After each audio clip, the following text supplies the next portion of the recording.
कल्याण अहमदनगर रस्त्यावरती उल्हास नदी पात्रातील पाणी रस्त्यावरती बाजूला असलेल्या नाल्याचा आणि नदीचा संगम झालेला आहे। कल्याण अहमदनगर रस्ता हा आता वाहतुकीसाठी बंद करण्यात आलाय। रस्त्यावरील कमरे एवढं पाणी सध्या साचलेलं दिसतंय आणि या पाण्यामधून 4 चाकी वाहनं 2 चाकी वाहनं ही आता चालवावी लागतायत आणि जीव धोक्यात घालून इथला प्रवास करावा लागतोय।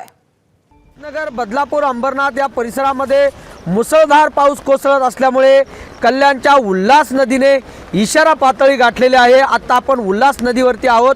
जर पाहिलं तर कल्याण डोंबिवली महानगरपालिका असेल किंवा तहसीलदार यांनी माहिती दिल्यानुसार या नदीने इशारा पातळी गाठलेली आहे। असाच पाऊस जर सतत कोसळत राहिला तर धोकादायक पातळी गाठण्याची शक्यता नाकारता येत नाही, अशा पद्धतीची माहिती तहसीलदार यांनी दिलेली आहे। आपण जर पाहिलं तर हे पाण्याचा लोट जो आहे तो मोठ्या प्रमाणामध्ये या ठिकाणी आपल्याला दिसून येत आहे आणि कल्याण नगर मार्ग हा देखील आता बंद करण्यात आलेला आहे। त्यामुळे असाच पाऊस जर सतत कोसळत राहिला तर नदी धोकादायक पातळी गाठू शकते। त्यामुळे प्रशासनाने नदीकाठी राहणाऱ्या नागरिकांना सतर्कतेचा इशारा दिला आहे। सुरेश काटे, एबीपी माझा, उल्हास नदी, कल्याण। एबीपी माझा, उघडा डोळे बघा नीट।